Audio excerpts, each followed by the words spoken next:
ଆମର ତ ନନ୍ଦିଘୋଷ ହିସାବରେ ରଥଟା ତିଆରି ହେଉଛି। ଆଉ ବଳଦେବ ଠାକୁର ପ୍ରତ୍ୟକ୍ଷ ଦେବତା, ତାଙ୍କର ନାଁରେ ବଳଦେବ ମନ୍ଦିର ବୋଲିକିରି କୁହାଯାଉଛି। କିନ୍ତୁ ସେଇଟା ହେଉଛି ସେ ନନ୍ଦିଘୋଷ ତଳେ ଆଗା ଯାଉଛି। ନନ୍ଦିଘୋଷର ଇଏରେ କପିଧ୍ୱଜ ରହୁଛନ୍ତି। ଦେବସ୍ନାନ ପୂର୍ଣ୍ଣମୀ ଯିବାର 4 ଦିନରେ ଆରମ୍ଭ ହେବ। ଶାଳ କାଠ ବର୍ତ୍ତମାନ ସୁଦ୍ଧା ଶାଳ କାଠ ଚାଲିଛି, ଆଉ କୌଣସି ଅନ୍ୟ କାଠ ଆଜି ପର୍ଯ୍ୟନ୍ତ ବ୍ୟବହାର ହେଇନାହିଁ।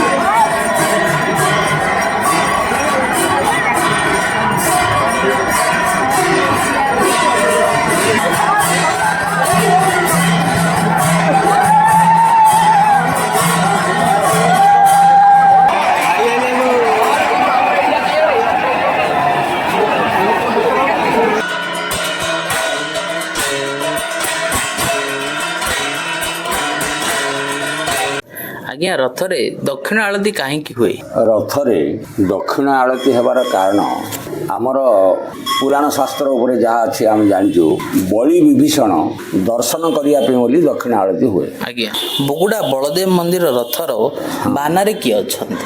ଆମର ବୁଗୁଡ଼ା ବଳଦେବଙ୍କର, ଆମର ତ ନନ୍ଦିଘୋଷ ହିସାବରେ ରଥଟା ତିଆରି ହେଉଛି। ଆଜ୍ଞା, ଆଉ ବଳଦେବ ଠାକୁର ପ୍ରତ୍ୟକ୍ଷ ଦେବତା, ତାଙ୍କର ନାଁରେ ବଳଦେବ ମନ୍ଦିର ବୋଲିକିରି କୁହାଯାଉଛି।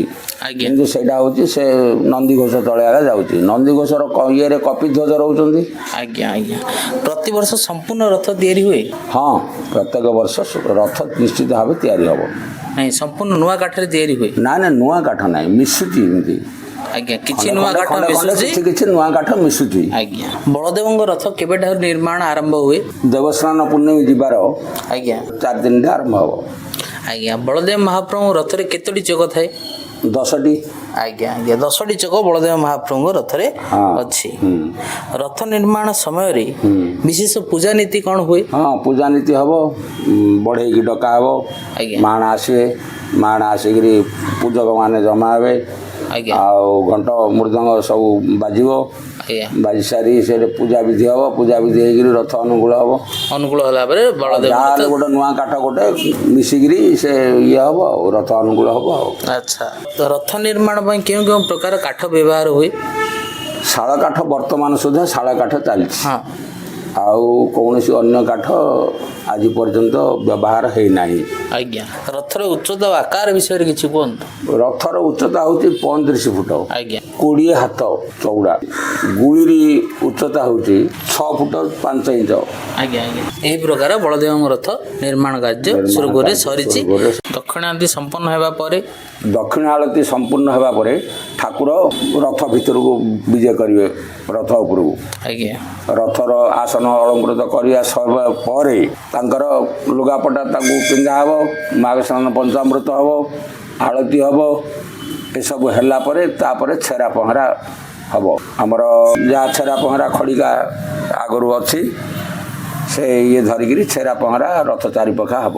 ଆଜ୍ଞା, ଛେରା ପହଁରା ହେଲା ପରେ ତାପରେ ଡାଉକ ଡାକ ହେବ। ଡାଉକ ଡାକ ହେଲା ପରେ ରଥ ଭିଡ଼ା ହେବ ଆଉ। ଆଜ୍ଞା, ଆଜ୍ଞା। ଏଇ ଟାଇପ୍ର ବଳଦେବଙ୍କ ରଥଯାତ୍ରା ଗୁଣ୍ଡିଚା ଦିନ ଆଜି ମହାପ୍ରଭୁ ନୀତିକାନ୍ତି ହେବ। ଧନ୍ୟବାଦ ଆଜ୍ଞା। ମହାପ୍ରଭୁଙ୍କ ଏହି ପବିତ୍ର ଯାତ୍ରାରେ ଆପଣ କିଛି ଆମ ଦର୍ଶକ ବନ୍ଧୁମାନଙ୍କୁ ଜଣେଇଲେ, ସେଥିପାଇଁ ବହୁତ ଖୁସିର କଥା। ଜୟ ଶ୍ରୀ ବଳଭଦ୍ର। ନମସ୍କାର ଦର୍ଶକ ବନ୍ଧୁ, ଆପଣ ସମସ୍ତଙ୍କୁ ଆମ ଚ୍ୟାନେଲକୁ ସ୍ୱାଗତ। ବୁଗୁଡ଼ା ରଥଯାତ୍ରା ପାର୍ଟ 1ରେ ଆମେ ଦେଖିଥିଲେ ମହାପ୍ରଭୁଙ୍କ ପହଣ୍ଡି ବିଜେ, ମହାପ୍ରଭୁଙ୍କ ରଥ ଉପରକୁ ବିଜେ ଏବଂ ରଥ ଉପରେ ମହାପ୍ରଭୁଙ୍କ ଦକ୍ଷିଣ ଆଳତି। ଆଜି ପାର୍ଟ 2ରେ ଆପଣମାନେ ଦେଖିବେ ରଥ ଉପରେ ମହାପ୍ରଭୁଙ୍କ ଭବ୍ୟ ଆଳତି, ଛେରା ପହଁରା ନୀତି ସମ୍ପନ୍ନ ଏବଂ ଭକ୍ତମାନଙ୍କ ଦ୍ୱାରା ରଥ ଟଣା ଏବଂ ଶେଷରେ ଗୁଣ୍ଡିଚା ମନ୍ଦିରରେ ମହାପ୍ରଭୁଙ୍କ ପହଞ୍ଚିବାର ସୁନ୍ଦର ଦୃଶ୍ୟ।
ଏବେ ଆମେ ଦେଖୁଛେ ବୁଗୁଡ଼ା ରଥଯାତ୍ରାର ଏକ ଅତି ବିଶେଷ ଓ ପାରମ୍ପରିକ ନୀତି ଛେରା ପହଁରା ନୀତି। ରଥ ଟଣା ଆରମ୍ଭ ହେବା ପୂର୍ବରୁ ବହୁ ପୁରାତନ ବିଧି ଅନୁସାରେ ଏହି ଗୁରୁତ୍ୱପୂର୍ଣ୍ଣ ନୀତି ଏବେ ସମ୍ପନ୍ନ ହେଉଛି। ଜଗନ୍ନାଥ ସଂସ୍କୃତିର ଏହି ମହାନ ପରମ୍ପରା ଭଗବାନଙ୍କ ସାମ୍ନାରେ ସମସ୍ତଙ୍କୁ ସମାନ ହେବାର ଏକ ସୁନ୍ଦର ବାର୍ତ୍ତା ପ୍ରଦାନ କରିଥାଏ। ଏହି ଛେରା ପହଁରା ନୀତି ସମ୍ପନ୍ନ ହେବା ପରେ ହିଁ ମହାପ୍ରଭୁଙ୍କ ରଥ ବଡ଼ଦାଣ୍ଡରେ ଗଡ଼ିବା ପାଇଁ ସମ୍ପୂର୍ଣ୍ଣ ଭାବେ ଅନୁମତି ପାଇଥାଏ।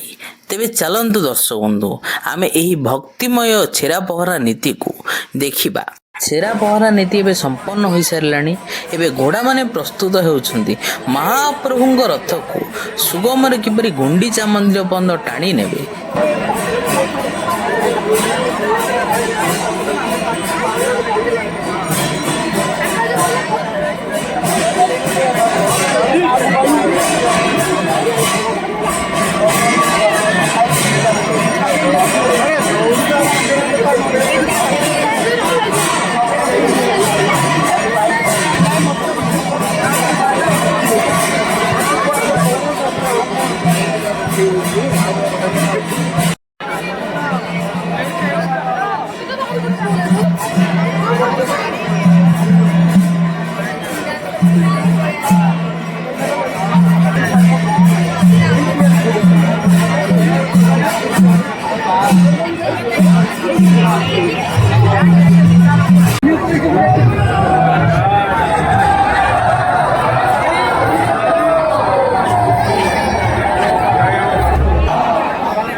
ଦେଖନ୍ତୁ ଦର୍ଶକ ବନ୍ଧୁ, ଏବେ ଆରମ୍ଭ ହେବ ବୁଗୁଡ଼ା ବଳଦେବ ମନ୍ଦିରର ସେହି ନନ୍ଦିଘୋଷ ରଥ ଟଣା।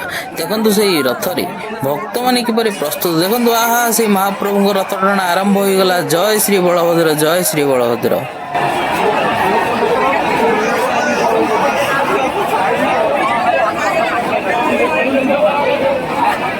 ଦେଖନ୍ତୁ ଦର୍ଶକ ବନ୍ଧୁ, ଏବେ ଆମେ ଦେଖୁଛେ ବୁଗୁଡ଼ା ବଳଦେବଙ୍କ ରଥ ଟଣା।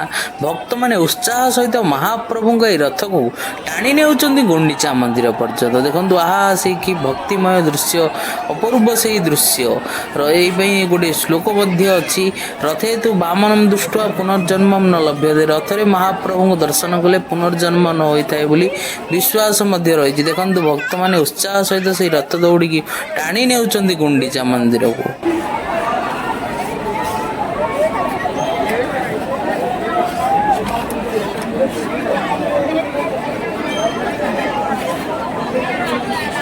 ଦେଖନ୍ତୁ କିପରି ନନ୍ଦିଘୋଷ ରଥ ଘର ନାଦରେ ବଡ଼ଦାଣ୍ଡରେ ଗଡ଼ି ଯାଉଛି। ଦେଖନ୍ତୁ ଦେଖନ୍ତୁ, ଆହା ସେଇ କି ଦୃଶ୍ୟ।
ଦେଖନ୍ତୁ ଦର୍ଶକ ବନ୍ଧୁ, ମହାପ୍ରଭୁଙ୍କ ଏହି ପବିତ୍ର ରଥ ଟଣାରେ ଇନ୍ଦ୍ରଦେବ ମଧ୍ୟ ଆସିଲେ ମହାପ୍ରଭୁଙ୍କ ସେବା କରିବାକୁ। ଦେଖନ୍ତୁ କିପରି ବର୍ଷା ଆରମ୍ଭ ହୋଇଗଲାଣି ରଥ ଟଣାରେ।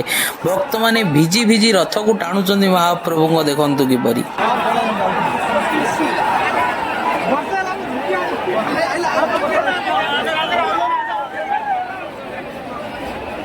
ଦେଖନ୍ତୁ ଦର୍ଶକ ବନ୍ଧୁ, କେତେ ସୁନ୍ଦର ଦିଶୁଛି ମହାପ୍ରଭୁଙ୍କ ସେଇ ନନ୍ଦିଘୋଷ ରଥ।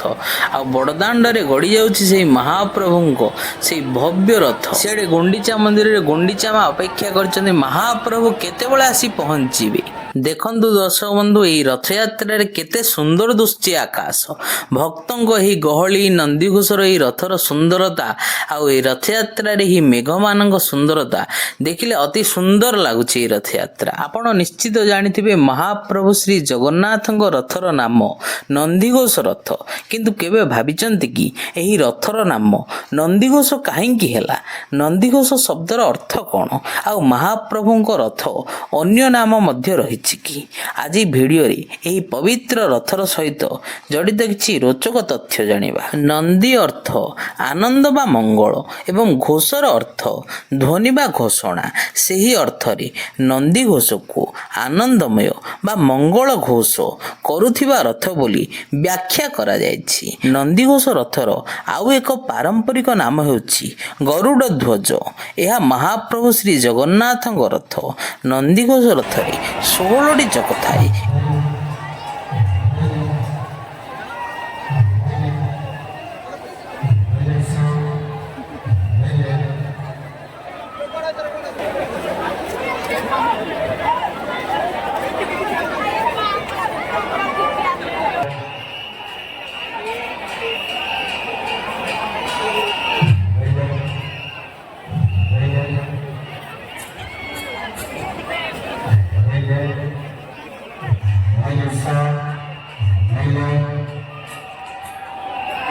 ଦେଖନ୍ତୁ ଦର୍ଶକ ବନ୍ଧୁ, ଭକ୍ତମାନଙ୍କ ଜୟଧ୍ୱନି ମଧ୍ୟରେ ବଡ଼ଦାଣ୍ଡ ଅତିକ୍ରମ କରି ମହାପ୍ରଭୁଙ୍କ ପବିତ୍ର ରଥ ଏବେ ଗୁଣ୍ଡିଚା ମନ୍ଦିର ନିକଟରେ ପହଞ୍ଚି ସାରିଛି। ଦୀର୍ଘ ସମୟ ଅପେକ୍ଷା ପରେ ରଥକୁ ଏଠାରେ ଦେଖି ଭକ୍ତମାନଙ୍କ ମଧ୍ୟରେ ଭକ୍ତି ଓ ଉତ୍ସାହର ଏକ ସୁନ୍ଦର ପରିବେଶ ସୃଷ୍ଟି ହୋଇଛି। ରଥ ଉପରେ ବିରାଜମାନ ଚତୁର୍ଦ୍ଧାମୂର୍ତ୍ତିଙ୍କ ଦର୍ଶନ ପାଇଁ ଗୁଣ୍ଡିଚା ମନ୍ଦିର ନିକଟରେ ଭକ୍ତମାନଙ୍କ ସମାଗମ ଦେଖିବାକୁ ମିଳିଛି। ଆଉ କିଛି ସମୟ ପରେ ଏଠାରେ ମହାପ୍ରଭୁଙ୍କ ପରବର୍ତ୍ତୀ ପାରମ୍ପରିକ ନୀତି ଆରମ୍ଭ ହେବ।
ତେବେ ଦର୍ଶକ ବନ୍ଧୁ, ଏହା ଥିଲା ବୁଗୁଡ଼ା ଶ୍ରୀ ବଳଦେବ ମନ୍ଦିରର ରଥଯାତ୍ରା।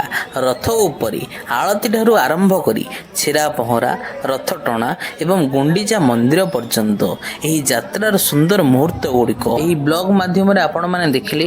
ଭିଡ଼ିଓଟି ଭଲ ଲାଗିଥିଲେ ଲାଇକ୍ କରନ୍ତୁ, ସେୟାର କରନ୍ତୁ ଏବଂ ସବସ୍କ୍ରାଇବ୍ କରନ୍ତୁ ଏହିପରି ନୂଆ ନୂଆ ବ୍ଲଗ ଭିଡ଼ିଓ ଦେଖିବା ପାଇଁ। ଜୟ ଶ୍ରୀ ବଳଭଦ୍ର, ଜୟ ଶ୍ରୀ ଜଗନ୍ନାଥ।